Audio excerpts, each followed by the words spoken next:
મિત્રો, લોકસભાની ચૂંટણી પહેલા આણંદને મહાનગરપાલિકાનો દરજ્જો આપવાની જાહેરાત કરવામાં આવી હતી, જેને હવે ઘડીઓ ગણાઈ રહી છે.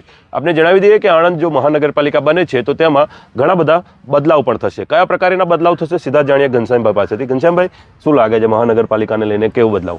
યશદીપ, જે રીતે મહાનગરપાલિકાની જે જાહેરાત લોકસભાની ચૂંટણી એટલે ફેબ્રુઆરી મહિનામાં કરવામાં આવી હતી નાણામંત્રી દ્વારા, ત્યારબાદ જે મહાનગરપાલિકા માટેની જે કવાયત હોય છે, જે સિસ્ટમ હોય છે, તેને અમલી કરવા માટેની જે બધી દરખાસ્તો હોય તે કરવામાં આવી હતી.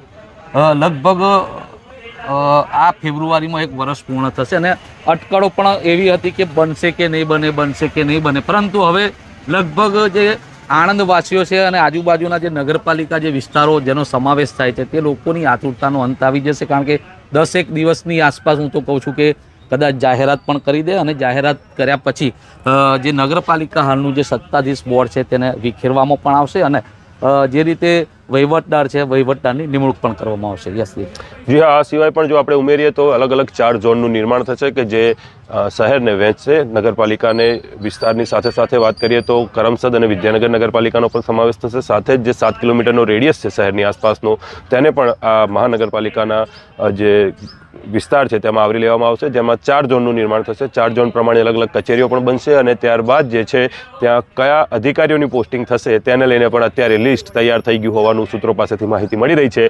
તો આણંદ હવે નગરપાલિકામાંથી મહાનગરપાલિકાનો આકાર લેવા જઈ રહ્યું છે, તેના વિશે આપ શું માનો છો? અમને કમેન્ટ સેક્શનમાં જણાવજો અને આ સમાચારને વધુમાં વધુ લોકો સુધી પહોંચાડશો. નમસ્કાર.